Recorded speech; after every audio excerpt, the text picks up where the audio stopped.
Good timing because we're right at the 10:05 mark. So Perfect. as to respect everybody's calendar, I want to stick to our schedule as best we can. So we will kick off now. I don't know about you guys, but from the general session, there were quite a few takeaways. One of the things that I really liked was that that culture eats strategy for breakfast all day, every day. Somebody else said that the squeeze was worth the juice. And so we're all having to come up with different ways to modify things, and even on the K-shaped recovery. What does that mean, and which side of the K are you particularly on? And that's going to matter. Today's topic in this breakout is going to be the work from home hybrid office environment. As we have a great panelist here, if you've got some questions and you want to put them in the chat window, we will try to address those towards the end of the conversation. There may be times in which we all kind of agree that if we want to unmute and chime in. It looks like we've got a relatively small group. We've got 14 total that are on the call here. So we will be together until 11:05, and then at that point we will migrate towards a break. So who you've got with you today, you've got Teresa Foltz, who is a senior HR consultant with VCFO. I would say where she is on my map on this Brady Bunch page, but I suspect that she's probably different on each one of yours. Teresa brings 25 years of experience with implementation of HR best practices, and she's focused on increasing employee satisfaction and retention through enhancing workplace productivity. Her sweet spot is really in the in-house HR departments, and so that's particularly important as organizations are really determining what the 2021 gear needs to be. That could be a downshift or an upshift in that gear. Y'all also have Monera Bachnick. She is the CEO of Brand 28, and over the last 5 years, she's really created a niche within the video space, and this has been of significance and importance when realizing that most companies' best employees are often their best customers. And so her perspective allows us to put a forward-facing posture on how to cater to all of these needs. Last, we've got Jim Pratt. Jim is one of the principals with Colliers International. And over the last 40 years, he spent this all in the commercial real estate sector. And he's seen our city go through peaks and valleys. He's worked with both tenants as well as landlords and handles acquisitions and dispositions of the investors and users. He's presented to me some of the most interesting and creative ideas, and I'm super impressed with all of these folks. I'm Kenny Ripkowski. I'm a business performance advisor with Insperity. I am a former business owner with 20 plus years of experience, primarily working with small to mid-sized companies on operational efficiencies as well as people strategies. So specifically, currently, we work mostly with companies that are looking to outsource the HR function.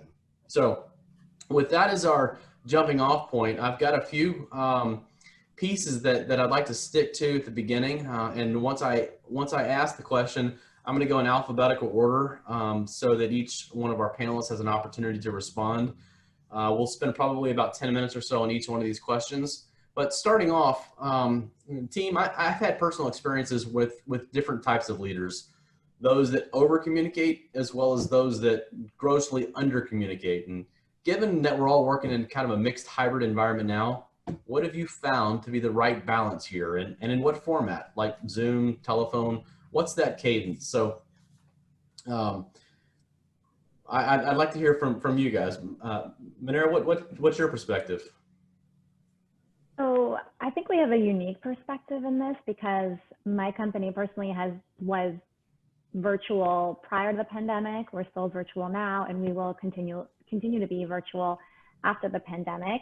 I think how we address it, and I think what is a good practice for companies, is to define what communication tools you'll use for what types of communications. So for example, if it's back and forth, simple questions, set it up as a chat. If it's something that needs to have a written trail, that goes through email.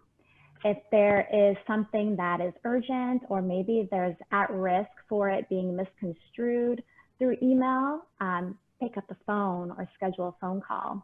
I think what's most important and what has the biggest impact is actually establishing these rules of engagement with your team. right? Get them involved in the conversation, ask them what communication preferences they have, and come up with a system together, as opposed to just kind of dictating and telling them, you know, this is what needs to be done.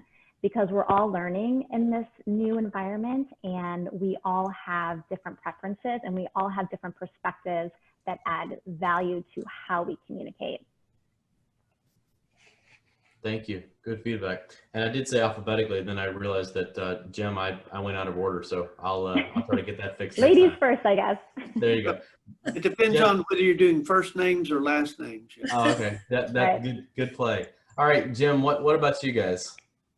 You know, we're pretty much all independent contractors except for support staff. So, you know, we don't have managers that are checking in on us and all. So it's really not a substantial difference whether I'm working, you know, in the office or at home.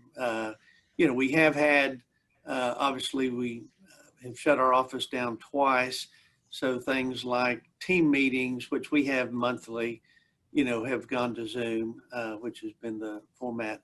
I know the administrative support staff has used Teams and had different things where you can look at their workload, and which my admin was showing me the other day. She can go in and see what other admins have in the way of numbers of projects to see, you know, if she needs to offload something. But, you know, from my day to day, we're all pretty much, you know, self-motivated independent contractors that are doing what we've done. You know, obviously a lot of our marketing and business development has gone virtual at points, but other than that, not a lot of input I have. Teresa, from your perspective, the communication, what are you seeing that's working well? The over, the under, because there's obviously success stories and those that could be doing better. What's your perspective?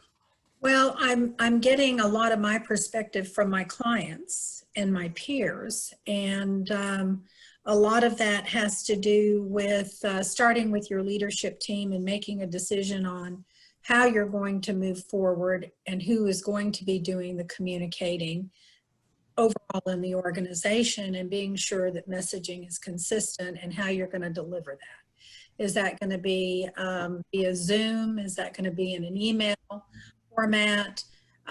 It's also taking a look at what your communication tools are.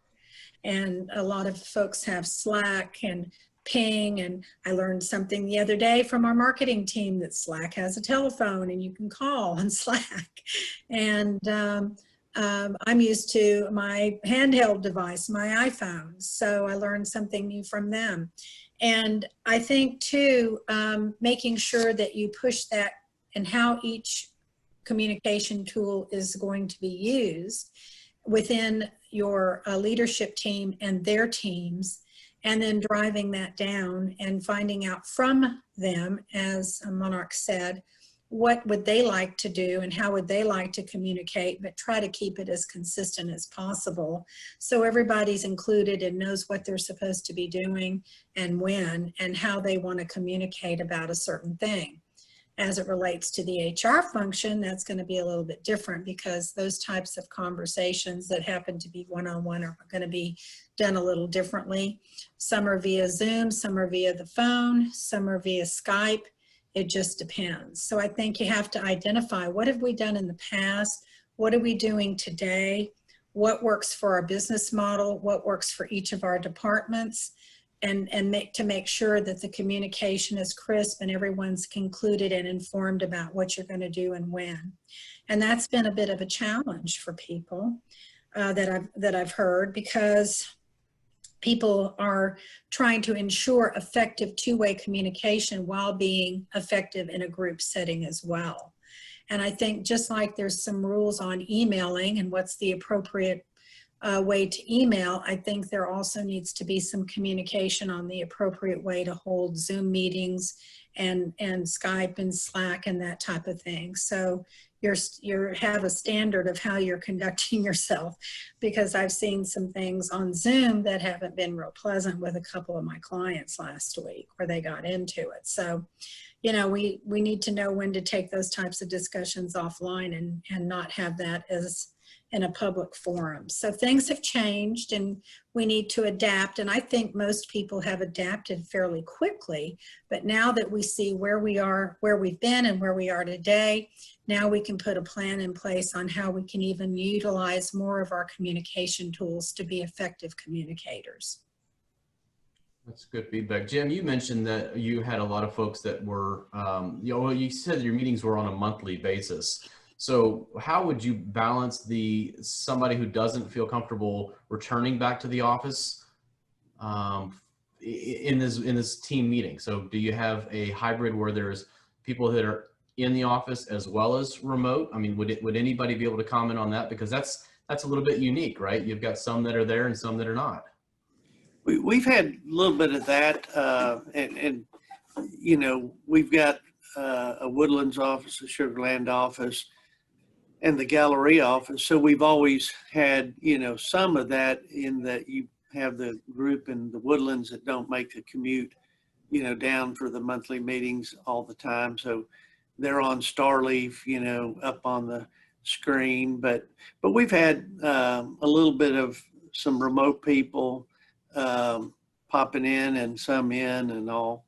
So, you know, as I might have mentioned, we have a company meeting tomorrow. Our offices are now open again. I'll be real curious going into the Galleria office, you know, what our turnout will be, or if there will still be a large number that are, you know, working remote. Manera, what about you? The piece of those that are not quite ready to come back into the office, and how do you balance the virtual and live? Because you've got some people that are live there together. Do you look at those people, or do you look at the screen with the people that are virtual? Yeah, so the hybrid version, I've been seeing this with our clients more so because we've always been in a virtual environment. And so with team meetings, so for example, I think it's helpful, again, to listen to your team, listen to what they want. For example, when we have face-to-face meetings, when we declare a face-to-face meeting, we want everyone to show their face because that's the connection that we are needing at that point. I think whatever you define, I think it's important to communicate it to your team, not just this is the way we're doing it, but this is why we're doing it. It's so easy for us as leaders to kind of just say this is the way it's going to be, just from little things we hear there. But explaining why it's this way and really coming from a different perspective, I think helps employees and teams feel more a part of the group and understand why the things are happening and have them come from a place of understanding. I have personally been in some other types of meetings, not specifically our company related, but other associations where we have had a hybrid type where we had some people on a huge, massive TV, some people in there. And I think it's all a matter of just being respectful of people's decisions. We all have different scenarios going on that I think we need to be, of course, everyone through this pandemic has been more empathetic, more understanding. Some people don't want to come into the office because they're either at risk or they have family members who are at risk that they see on a regular basis. And it's really important.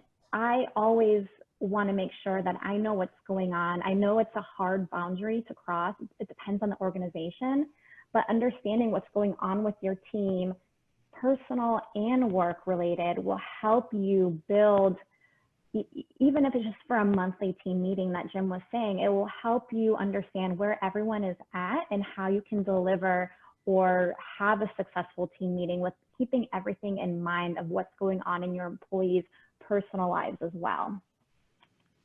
You know, Kenny, I've read a couple articles, and one in particular, well, two. One was a chairman of a big law firm downtown New York City, and the other was the CEO of Netflix. And both of them were very much saying they wanted their people back. This doesn't work. But what I found interesting, and I think this is the common denominator, till we have a vaccine, until you can feel like your employees feel that it's a safe environment to come back, there's going to be a lot of latitude. You know, if an employee just doesn't want to come back, I think, you know, you're not going to force them to work from or replace them if they don't come back, that kind of thing. You're going to figure out how to accommodate it. But once we get past that hurdle and you say, look, everybody says the world is back to a safe environment, I think you'll start to see a lot more people saying, time to come back. You know, your chair's in the office, you need to get in here. And one of the interesting perspectives I read was, you know, the Netflix CEO said, you know, it's going to come a point that if you're not in the office, or this was a law firm chairman said, if you're not in the office, you're going to realize you just took your career path and got off of it. Because, you know, and once you realize that, you're going to come back because you don't want everybody moving on without you, you know. So it's going to be an interesting dynamic. One last comment I'll make is, and he was being facetious, but the interviewer asked the CEO of Netflix, when do you think everyone will be back? He said, 12 hours after we have a vaccine. And then he paused. He said, no, it'll be 3 to 6 months. But after we have a vaccine, then we will be coming back. So anyway, it's an interesting comment. Yeah, and I then think it's a good segue into the next piece. And Cassandra, one of our participants, put in a comment, and it leans to where we're heading next, which is, so my quote would be that Warren Buffett has been quoted saying that when the tide goes out, you can see who's swimming naked. And we've all had people that are in our offices that always just prided themselves on looking busy. But when you looked at production numbers, they weren't always there. So you think, what are you doing? Well, you must be busy. And now again, that the tide has gone out and we're looking at production numbers, Cassandra's question really leans to, what about those that are still of the mindset that if you're not in the chair, kind of like Jim was talking about, then you're not at work. I had a friend that's in a major oil and gas company, and he was talking to his family, says every 5 minutes I need to go move my mouse so it looks like I'm working. Well, granted, he's in oil and gas, and there's not a whole lot of stuff that's happening there, but that's how his company culture is stated, is that if I can see you on Skype and your color is green, then you must be working. So those employees that are not self-driven and self-motivated, how are you seeing that impact company culture, and how important is that?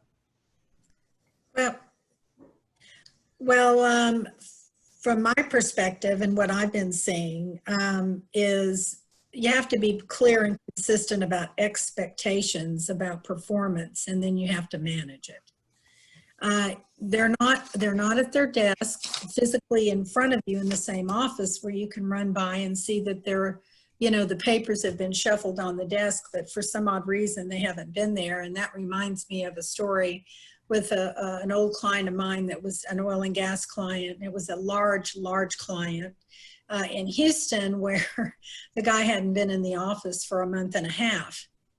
And he would go in and reshuffle his papers and then leave. And that finally caught up to him. But I think that you have to, you know, set guidelines and parameters, and I think management has to be in touch with their teams. If that means holding a weekly huddle or a meeting on a weekly basis to go over what everybody's done and to share in the successes and to talk about what could have been done better, and then work product. If you're involved in a team environment where your piece of the pie counts and has to be due and delivered at a certain time, that's one thing.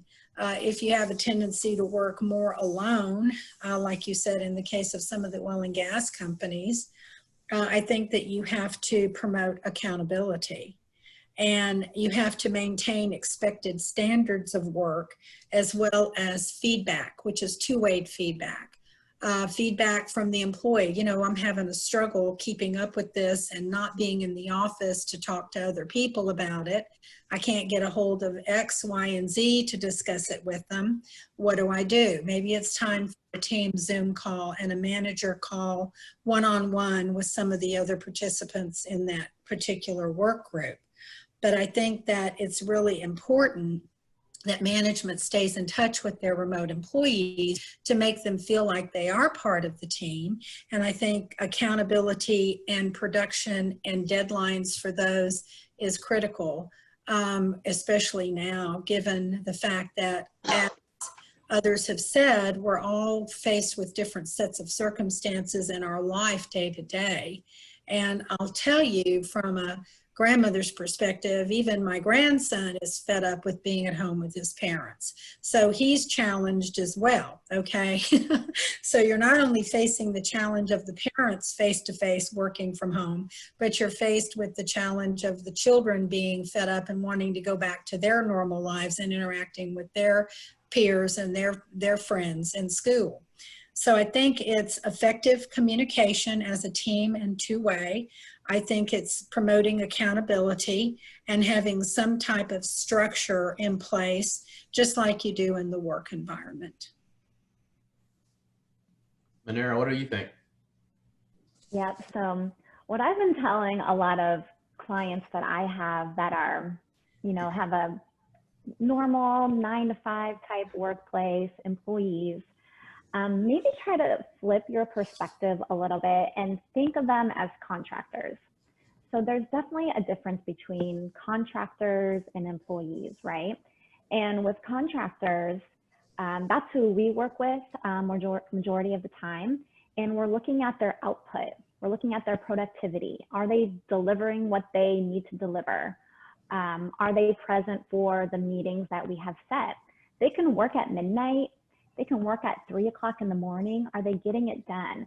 I think if you would change your perspective, even if it's just temporarily, into this type of mindset, I think it will allow you to, one, know if those employees are actually doing what they should be doing. It shouldn't be about, just sitting at the computer, shuffling your mouse around, making sure, someone thinks that you're there working. Are your employees delivering what they need to deliver? And then also allowing some flexibility with face-to-face Zoom meetings, because we all have different situations going on at home. So if you can offer that flexibility of like, oh, hey, there's John's cat in the background. Oh, hey, Jenny's, toddler is screaming, and like allow that flexibility, I think employees will feel more comfortable with the situation that they are in. So I think it's just a matter of changing your perspective. And of course, if people aren't delivering on time, producing what they're supposed to be producing, having those client meetings that they're supposed to be having, whatever their role is, if they're not delivering on the things that matter, the actual output, then of course, that's a conversation to be had, like Teresa was saying. But the day-to-day stuff, making sure that they're working in a specific period of time, if you can allow some flexibility there and think of them as contractors as opposed to employees, don't make them contractors, is not what I'm saying, but change your perspective a little bit, I think it would be helpful. I think too that leadership has to continually assess it right now. We always have, but I think that you have to continually assess it and ask for some input. How is this working out for you? Does this seem to be working for the team? How do you think we could tweak it to make it where we are all together and responsive to each other? Because there's some lag time a lot of times between the time you send the email and the time you get a response. And people will have to adjust their way of thinking a little bit, but I think if you're clear and consistent about expectations, and maybe you need to revisit those, because what we all took for granted when we were in offices, it was like a pretty well-run clock, right, or train. We were on time, we were in meetings, we were physically there, and we're not all that way anymore. So maybe it's time to step back and reassess and make sure that the expectations are consistent and how performance is going to be managed. And that would mean leadership comes together and makes those decisions and then communicates that out to their teams. And then accountability and being consistent about the expectations and how you're going to manage those with your teams needs to be communicated, I think. Good feedback. Jim, I'm specifically interested in your response too, because there's there's both sides of this coin, right? You've got those that say my productivity has gone through the roof because I'm not having to listen to somebody's story about how their kid is the best soccer player ever at the YMCA.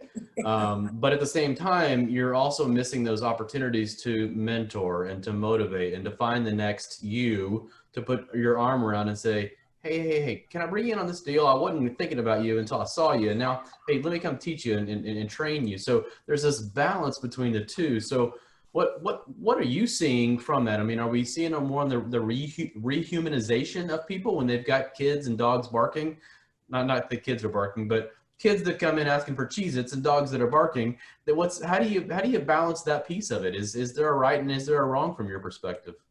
Well, first off, I think that's one of the things I see a lot of people comment on is that dynamic, that employee engagement, especially in our business where we have, everything from folks that are 3 or 4 years out of college all the way to old people like me. And there are actually even some older, but that mentoring, that, team building, there's just an excitement, when you're walking up and down the hall. There's one of my associates down the hall who's a very disciplined guy and he hadn't come back yet. And I know he's probably just like, there's no distractions, and he's got 3 kids, so he can just be super efficient, with everything. There are other people that, aren't necessarily maximizing their efficiency when they're away from it. So, but back to your question, I don't have a junior partner right now, but if I did, I'd be trying to do the best I could to engage and, still trying to get together, out of the office from time to time, to make sure, because it's just hard. The Netflix CEO in his interview, he made the comment that it is really hard to give the kind of feedback that helps a person, remotely. There's just a different dynamic than you can when you're sitting there right face to face talking to them and, trying to be helpful in giving them critique and all that and mentoring as well. And he also made the comment that he said, one big thing about their culture is debating ideas, having a group of people throwing something out and everybody picking it apart. He said that just doesn't work as well if you're not together. But I just think you have to work harder to try and do that, in whatever form you can. And I think Manira said at the beginning, you got chat, which I think that's a technological term, not like I got on the phone and chatted, but, and what you do on the phone, what you do, through Zoom, you've got to kind of hit it on all cylinders and you've got to be more proactive about it. So, And can I ask you guys, when was the last time you wrote someone a handwritten note? This is a regular practice that we do. If someone does a stellar job or, if you know something that's going on, it's a wonky time, can you write them a handwritten note and just kind of break it up? And that it will change engagement levels. I do know where I have stamps. I'm a huge fan of handwritten notes, and same with even staff engagement, right? If you've got a team, let me give you an example. My wife was furloughed as a personal trainer back in March, and she did not hear from her immediate supervisor for 6 months. Oh my God. That's not healthy. Directly to culture. And then the flip side is we received one of these tumblers, these water tumblers, and they said, hey, keep hydrated while you're working from home. We can't wait to see you again. And it's just a flip flop, right? I mean, there's a discretionary effort that one lends itself to putting in. And our CEO says culture is either by design or by default. So you've got to really choose that. And so while we do certainly have a diversity and inclusion session coming up later today, I'm curious to know about the balance of this generational diversity. So Jim alluded to it a minute ago, that motivating those that are maybe in the Generation Z or Generation X or baby boomer or whatever the next letters are that going with these, and I can't keep track of all of them, but they all require a different level of engagement. And so what kind of challenges or opportunities has this blended environment created? Teresa, let me start with you. Well, it's been intriguing. I'll use that word, and it's been a bit of a challenge for clients. But I think, to be real honest with you, it's been more of a challenge for boomers to get on and Zoom and Ping and Slack. And I think I told my boss one day last week, I said, my brain doesn't have the ability to keep learning all these different ways of communicating. And I'm doing it, but I'm certainly a lot slower at getting to it and learning them than one of my other counterparts who are in their 30s or 40s, you know. So I think for me, it's been kind of fun. For some of my clients, they were already using various types of technology. And I'll be real honest with you, what I found is that if you ask someone younger than you, they are always more than willing to help you get up to speed. And so I think one of the ways to do that is through inclusion. And what I'm referring to when I say that is to make sure that you're promoting collective ownership, and that you're saying, if you have a problem, you can go ask so-and-so who's extremely good at this. And I have found that you're making sure that the necessary open communication lines and the various channels that you do it, that you have a tutorial available, you have people interacting with each other. And again, the Gen X, the Gen Y, the Gen Z, the baby boomers, the millennials, they are more than happy, I have found, to come to your aid and to teach you what you need to know. All you have to do is say, you know, I'm struggling with this. Can you show me how?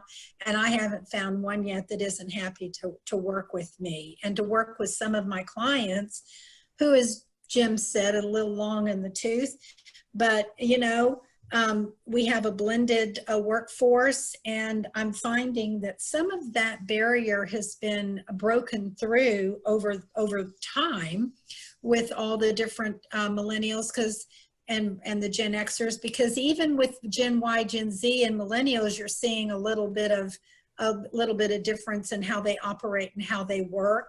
And I think that it speaks directly to culture, how the company approaches, how you put your arms around those differences, and how you all come together and learn to communicate and play off of each other's strengths.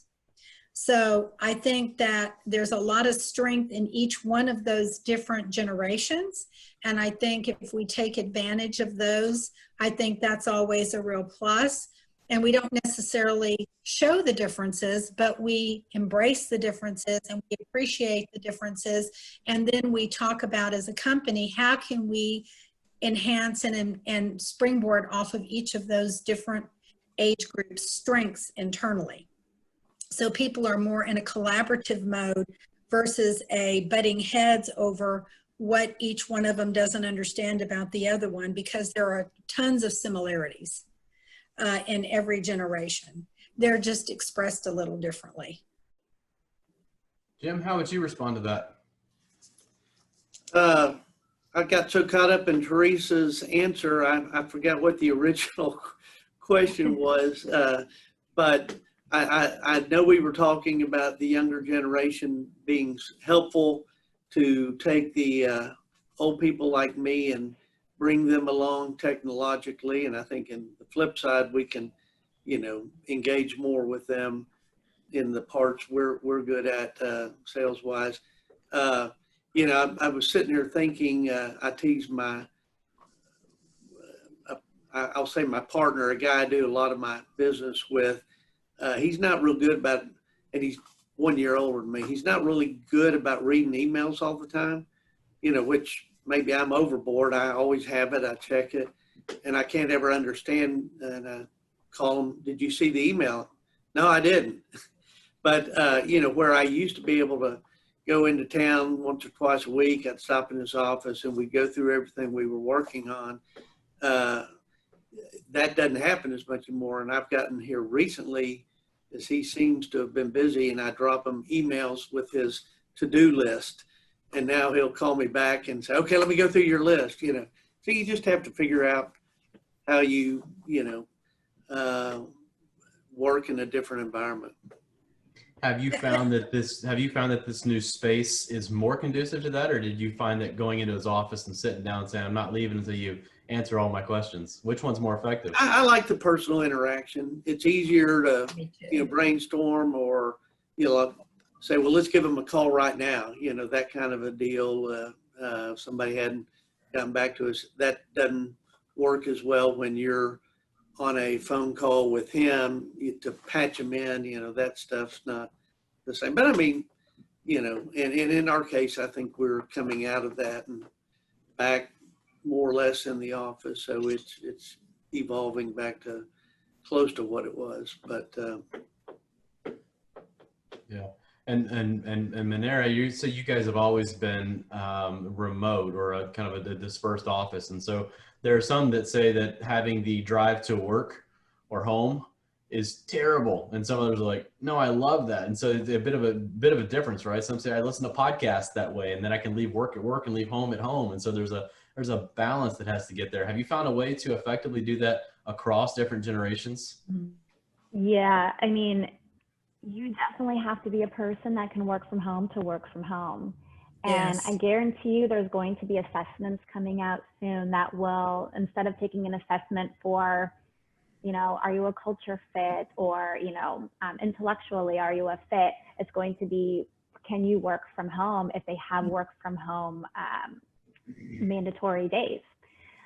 So I see it all the time. We've definitely developed our interview process to include things that we know are kind of triggers that they cannot work from home, or it's mostly self-motivating or self-starter, and you learn the traits that you want to look for.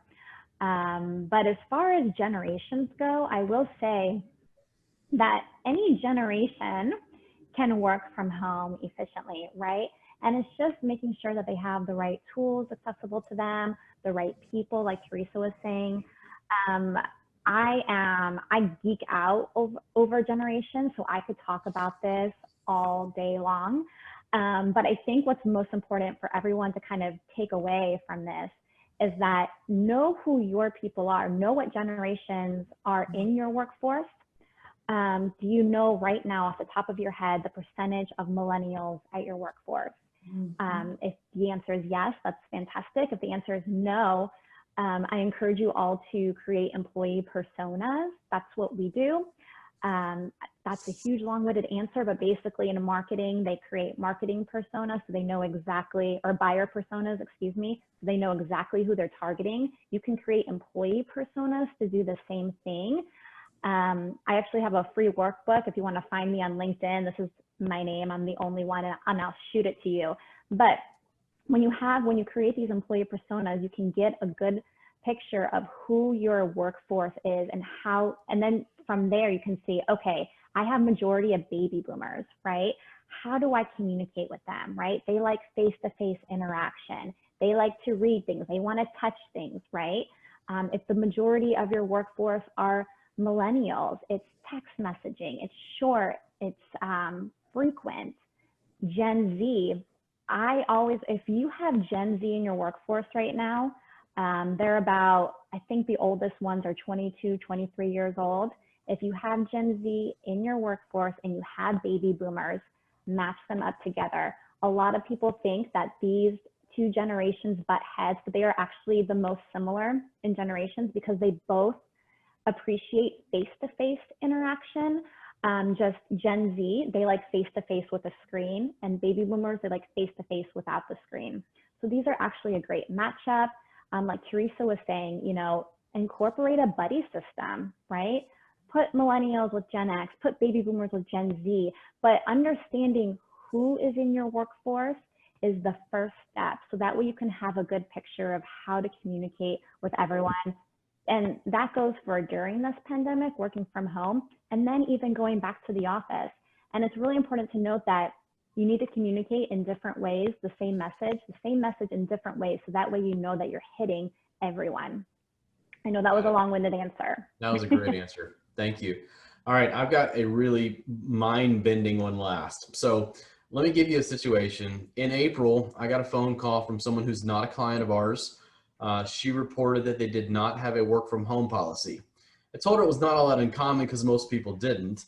But she said, I have an intoxicated employee at 10:30 in the morning and they're client facing. What do I do? And so before we opened up the session, we began to talk about that. And so there's certainly some sticky areas in that, from an EEOC, from an ADA, workers' comp, terminations, interviewing, and hiring. And so, Teresa, you had alluded to it a little bit earlier about creating the policies and procedures. And so what advice would you give a business owner who is now faced with some of these very, very difficult decisions if they've never really created a good policy and procedure manual?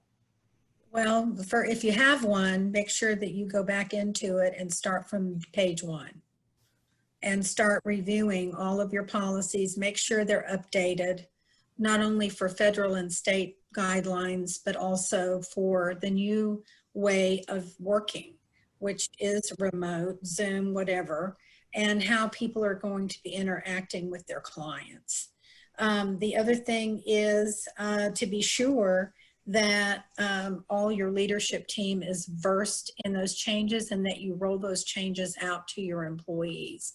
You can do an individual policy, a work from home policy, but go back into your existing handbook if you have one. If you don't have one, you need to put one in place. And you need to address all the federal and state mandates, and you also need to address the new way that you're working and make sure that your existing policies aren't contradicting the new policies that you're rolling out. And January is always a good time of year to start rolling out your new handbook or your amended handbook for any amendments that you made during the previous year, where you roll them in and put them out, or put them in your intranet site and let employees know, or at least have some training sessions on some of the newer policies that you've implemented in the handbook. But you do have issues that you need to be worried about. And one of them is the EEOC and the discrimination associated with all the EEOC guidelines, and then the ADA. And then you need to be addressing workers' compensation, because I've had a client who had an employee home who scalded herself when she was pouring herself a cup of coffee, but she felt like it was a work comp because she was working. And then how you're terminating, interviewing, hiring, and onboarding. All of those are critical right now. As it relates to the employee who was intoxicated interfacing with the client, you have to check all the boxes. You have to check the EEOC box, the ADA box, how you approach them. Take a look at your policy that you have in place. Your policies that you have in place for workforce face-to-face interaction should not be that much different than what they're doing from home. You just need to revisit those with everybody, because the home working environment changed and tweaked that, and they have a different perspective on working from home. They need a reminder, and they need an update and a refresher on your policies in your handbook. And those should transition, and you need to tweak them accordingly. Great feedback. Do either of you, Jim or Manera, have anything to add or complement to that? Not on that topic. I think the only thing is, if you hire an expert, right? This is such a huge task. This is something that's so different. It reminds me of when I used to live in Denver and they just legalized marijuana. And so a lot of employees were thinking, oh, I can come and smoke marijuana at work. And it's like, no, you still can't smoke marijuana at work because it's in our handbook, you know, the rules still apply. But it just reminded me of that situation, such a sticky situation. So if you can, hire an expert to do that work for you or to help and assist. The other critical part of that, Kenny, is the documentation of that from the get-go. And it needs to be succinct and just the facts, stick to the facts. Don't go into, you know, the guy wasn't wearing a shirt, or you got up and he had a pair of gym shorts on, or forget all of that. That's not important. What's important is sticking to the facts. He was on a call interfacing with the client. He was visibly, you know, not acting, and explain it to the best of your ability without any commentary or personal notes on what you thought. Just stick to the facts, and it needs to be documented. Yeah, to both of your points, and I had a situation recently where when the wheels finally fell off, the particular prospective client had to spend $250,000 in defense alone. They had not done nothing wrong, but just to defend their position, they had to spend $250,000. Right. So if you're looking at an asset protection or a profit protection, you want to be able to insulate that, and the only way to do is that on paper, on purpose, and create that paper trail in which you've got something to lean back into. So, all right, great. And nobody wins if you have to get an attorney. Nobody exactly wins right. if you have to. Except the lawyers. Yeah, they win. Right. Yeah, they win. Okay, so we're landing the plane. Again, we have a 11:05 for sure cutoff. If we want to cut early, we can. There have been a couple questions that have popped up, but before I address those, can I get a little bit of feedback from the group? I got most everybody on mute. You're welcome to unmute yourself, but I'd like to hear back. What did you enjoy about this particular workshop, and then what could we have done better? Is there anything that's loose on a question that you'd like to ask as well? So the ask from me is, what'd you like about it? What could we do better next time, since it's our first time doing virtual? And then if you've got a question for the panelists. So I'm going to open it up for everybody, make sure that I'm not muting everybody. All right, Cassandra, I'm going to ask you first since you chimed in earlier. So. Okay, I had to unmute myself. You know, what I find valuable about this, and I kind of went back and forth about which breakout session I wanted to attend. You know, we've been dealing with this for what, 7 months now. And so in some ways you kind of think, all right, well, we've got it figured out. You know, people know how to work from home, or if they don't know how to work from home, then they're just screwed. You know, or hey, we need to get everybody back in the office because we can't afford these dips in production, or, you know, whatever it is. And I think that one thing that I forget, and one thing that I really value about this presentation, and like the tons of notes that I've taken, is at the end of the day, we're still dealing with people. And we have to, you know, really focus on our team and what our team is trying to accomplish. But then also like what the individuals are looking for, what they bring to the table and what they could bring to the table, and how they're personally motivated. I found that really valuable, and appreciated all of the insight that everyone had to offer. Awesome. Thanks, Cassandra. Mike, I saw that you released your video. Do you have some input?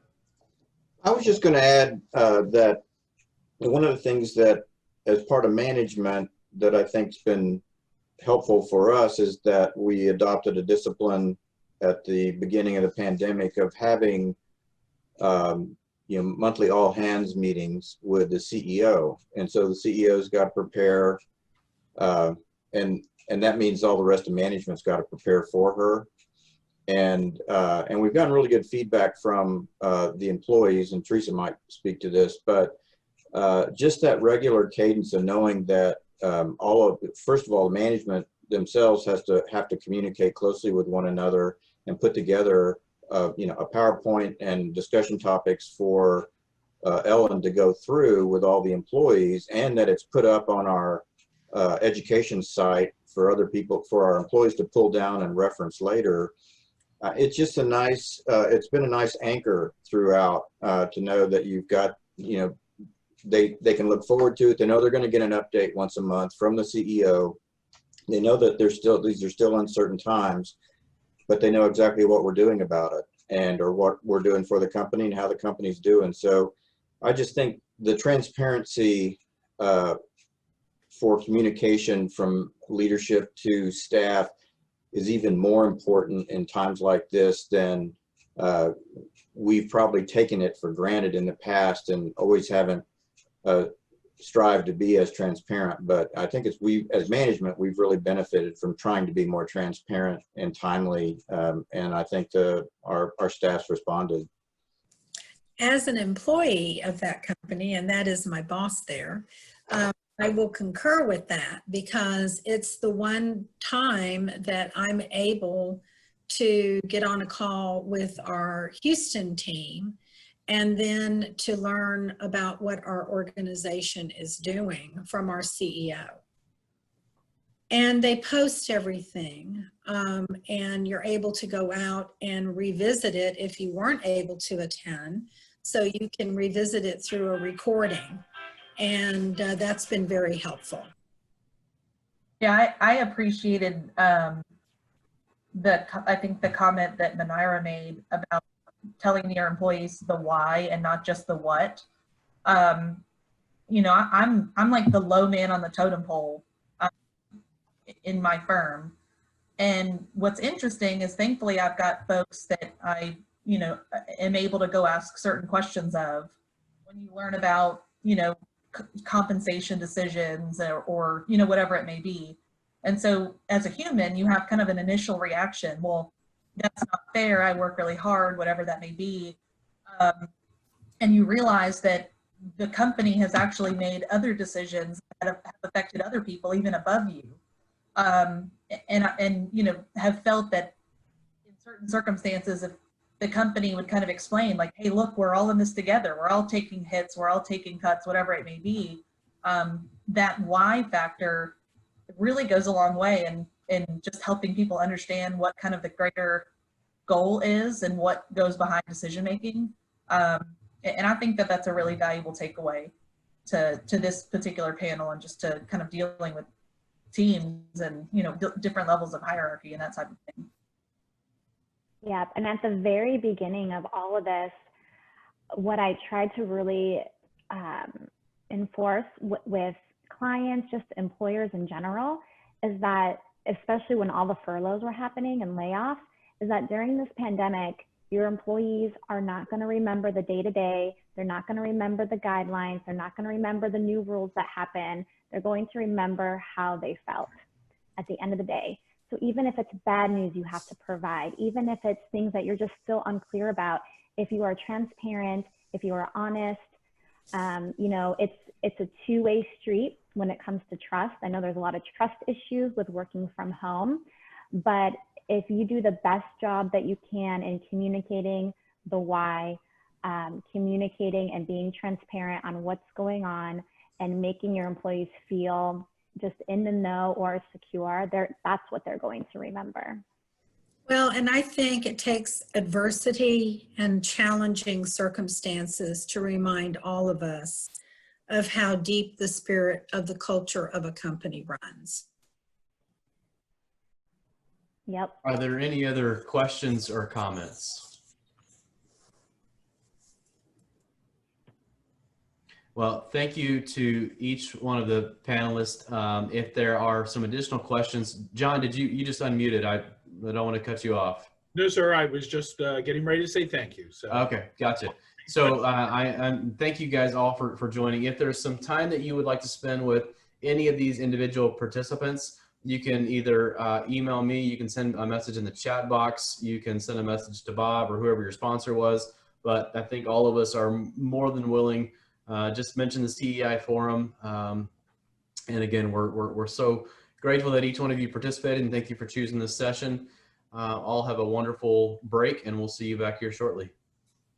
Thank you. Thanks, guys. Bye, everyone. Thank you. Thank you.